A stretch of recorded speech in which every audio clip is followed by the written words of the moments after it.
Bismillahirrahmanirrahim. Assalamualaikum warahmatullahi wabarakatuh. Sahabat yang beriman, banyak keajaiban dan manfaat bila kita mengamalkan bacaan Asmaul Husna dalam kehidupan kita sehari-hari. Asmaul Husna adalah nama-nama Allah atau sifat-sifat Allah. Meyakini dan menjalankan Asmaul Husna ini juga merupakan hal yang mendasar dari rukun iman dan rukun Islam. Sifat-sifat atau nama-nama Allah ini tentunya tidak dapat disamakan dengan nama atau sifat manusia. Allah tentu sangat berbeda dengan makhluknya, qiyamuhu binafsi. Allah adalah maha segala-galanya, sedangkan manusia penuh keterbatasan dan kelemahan diri. Tidak ada yang abadi dalam diri manusia, sedangkan ada banyak sekali keabadian yang Allah miliki. Manfaat Asmaul Husna tentu dalam keseharian akan ada sangat banyak, terutama bagi mereka yang benar-benar ingin memahaminya. Sifat Allah dan Asmaul Husna adalah salah satu dari berbagai macam mengenai Islam yang perlu dipahami, karena berkaitan dengan Sang Pencipta itu sendiri. Asmaul Husna dalam Al-Quran, Allah Ta'ala berfirman, katakanlah, dialah Allah yang Maha Esa, Allah adalah Tuhan yang bergantung kepadanya segala sesuatu, Dia tidak beranak dan tiada pula diperanakan, dan tidak ada seorang pun yang setara dengan Dia. Quran Surat Al-Ikhlas ayat 1-4. Di dalam ayat tadi ditunjukkan bahwa Allah bersifat satu atau tunggal. Dalam hal ini berarti tidak ada selain Allah yang dapat menyaingi atau menandingi kekuasaan yang ada di seluruh alam semesta. Allah yang bersifat satu dan tunggal tidak mungkin beranak atau diperanakan sebagaimana hukum alamiah bagi manusia yang dapat berkembang biak dan juga menghasilkan generasi baru. Allah cukup satu dan tidak ada penanding. Jika Allah ada banyak, tentu Ia bukanlah Tuhan yang berkuasa, melainkan hanya manusia yang menganggap menjadi khusus atau spesial untuk disembah. Katakanlah, serulah Allah atau serulah Ar-Rahman. Dengan nama yang mana saja kamu seru, Dia mempunyai Asmaul Husna, nama-nama yang terbaik, dan janganlah kamu mengeraskan suaramu dalam salatmu, dan janganlah pula merendahkannya, dan carilah jalan tengah di antara kedua itu. Quran Surat Al-Isra ayat 110. Di dalam Al-Quran, salah satunya dalam ayat tadi disebutkan bahwa ada sifat-sifat dan nama-nama Allah. Pada ayat tadi disebutkan sifat Allah yaitu Ar-Rahman. Sifat yang lainnya dalam Al-Quran ada banyak dan tersebar dalam berbagai surah yang ada dalam Al-Quran. Selain itu, Allah dalam ayat tadi menyuruh manusia untuk selalu mengingat dan membacanya bahkan dalam sholat kita. Keajaiban membaca dan mengingat Asmaul Husna, Allah Ta'ala berfirman, artinya, hai orang-orang yang beriman, berzikirlah dengan menyebut nama Allah, zikir yang sebanyak-banyaknya, dan bertasbihlah kepadanya di waktu pagi dan petang. Quran Surat Al-Ahzab ayat 41 dan 42. Keajaiban dalam hal membaca dan mengingat Asmaul Husna memiliki efek yang sangat mendalam terhadap kepribadian seorang muslim. Keajaiban ini tentu saja bukan dari hasil yang tiba-tiba, namun dari hasil perenungan dan pemahaman seorang muslim terhadap nama-nama Allah yang baik yang ada dalam Al-Quran ataupun dari alam semesta ini. 1. Ketakjuban dan sifat dan kebesaran Allah Subhanahu wa Ta'ala. Allah telah menurunkan perkataan yang paling baik, yaitu Al-Quran, yang serupa mutu ayat-ayatnya lagi berulang-ulang. Gemetar karenanya kulit orang-orang yang takut kepada Tuhannya, kemudian menjadi tenang kulit dan hati mereka di waktu mengingat Allah. Itulah petunjuk Allah. Dengan kitab itu Dia menunjuk siapa yang dikehendakinya, dan barang siapa yang disesatkan Allah, niscaya tidak ada baginya seorang pemimpin pun. Quran Surat Az-Zumar ayat 23. Orang-orang yang senantiasa mengingat dan membaca Asmaul Husna secara mendalam tentu akan merasakan ketakjuban akan sifat dan kebesaran Allah. Sifat-sifat Allah bukan saja harus dibaca dan dihafalkan, namun lebih dari itu harus menjadi sebuah renungan yang dapat ditemukan dalam realitas alam semesta.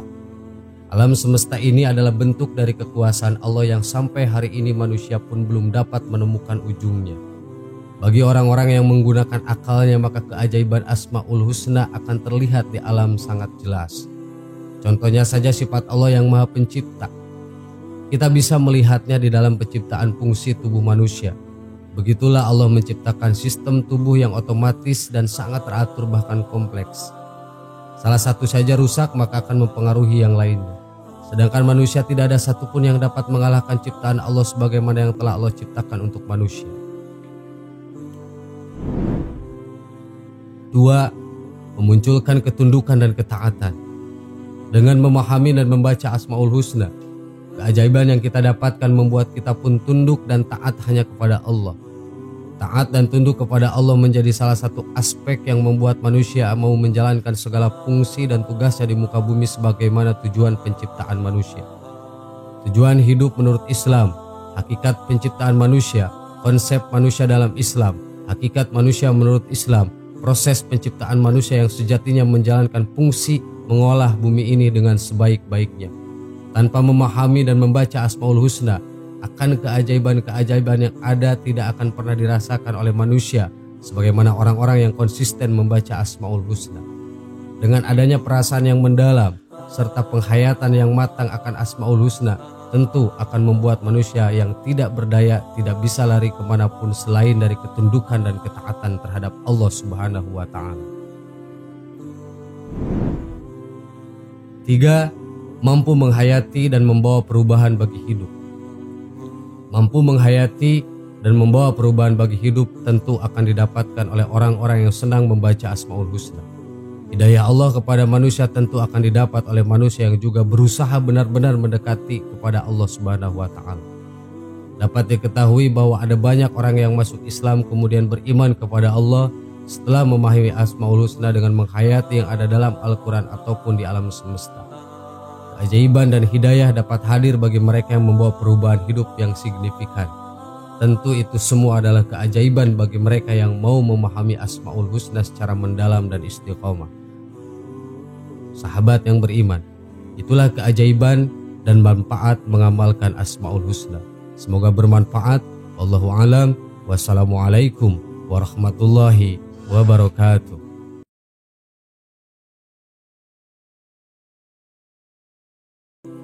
Bismillahirrahmanirrahim. Assalamualaikum warahmatullahi wabarakatuh. Sahabat yang beriman, manusia tidak akan pernah luput dari salah dan dosa.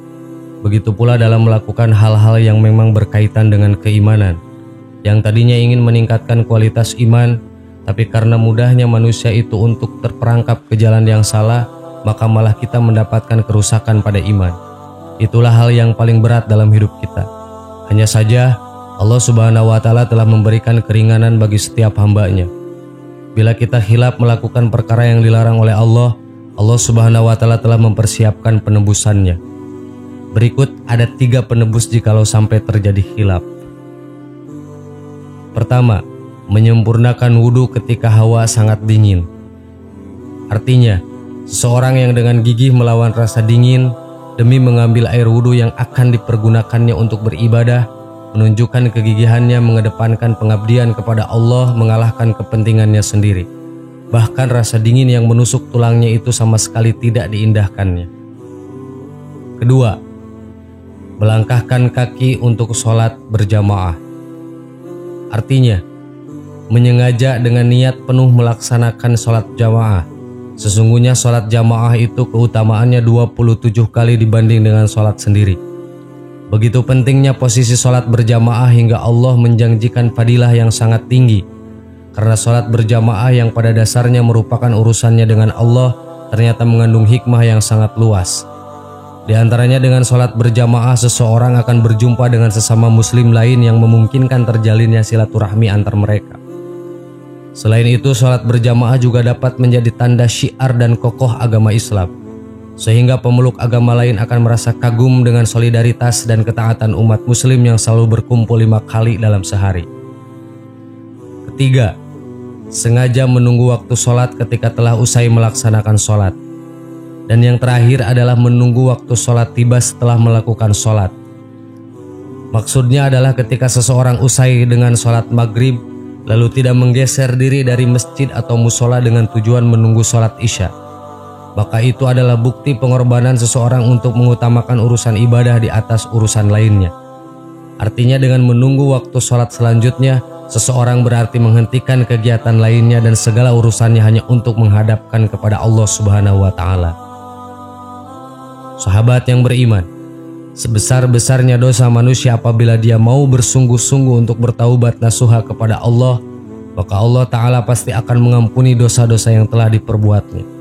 Dan semoga Allah Ta'ala tidak henti-hentinya mencurahkan rahmat serta salamnya kepada kita semua. Amin. Wallahu a'lam. Wassalamualaikum warahmatullahi wabarakatuh.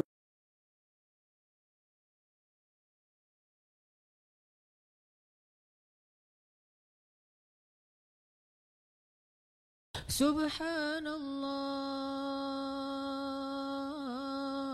walhamdulillah wa la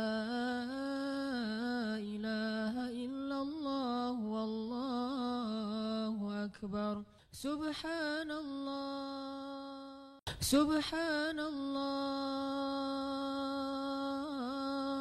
walhamdulillah wa la ilaha illallah wallahu akbar. Subhanallah.